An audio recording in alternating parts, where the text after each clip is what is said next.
3 মাস আগে হয়েছিল আমার এই বন্ধুর অ্যাক্সিডেন্ট, আর আজ ফাইনালি ও কোনো সাপোর্ট ছাড়াই হাঁটতে পারছে। হ্যালো বন্ধুরা, আমি সুরেশ, হাওড়া জেলা আমতা শহরে আমার বাড়ি। আজ ব্যাংকে কিছু কাজ থাকার কারণে করেছি ছুটি, আর বাড়িতেই যেহেতু আছি তাই এসেছিলাম সুব্রতর সাথে দেখা করতে। চিনতে পারছো তো এই মানুষটাকে? প্রায় 3 মাস আগে ওর একটু ভুলের জন্য হয়েছিল একটা বড় অ্যাক্সিডেন্ট, আর এই 3 মাস আগে অলরেডি একটা ভিডিও আমার চ্যানেলে আপলোড আছে ওর এই অ্যাক্সিডেন্ট। আর আমার এই বন্ধু যে অ্যাক্সিডেন্ট করেছিল সেই বাইকটা হচ্ছে এটা। যদিও বাইকটা এখন রিপেয়ার করা হয়েছে, তবুও বাইকটার কন্ডিশন তখন ছিল অনেকটাই খারাপ। এখন যেহেতু ও পুরোপুরিভাবে বাড়ির মধ্যে রেস্টে আছে, তাই আর কি আমরা মাঝে মধ্যে আসি ওর সাথে টাইম স্পেন্ড করতে। আর প্রায় 2-3 ঘন্টা পর 1টা বেজে যায়, আমি চলে যাই বাড়িতে।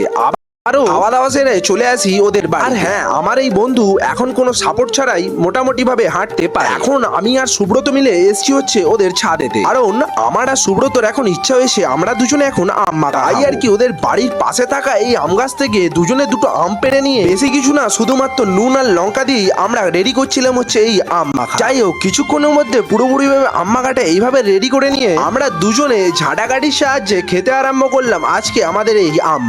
আর আমাদের এই আম মাখা দেখে কার জিভে জল এলো এটা কমেন্টে জানিও।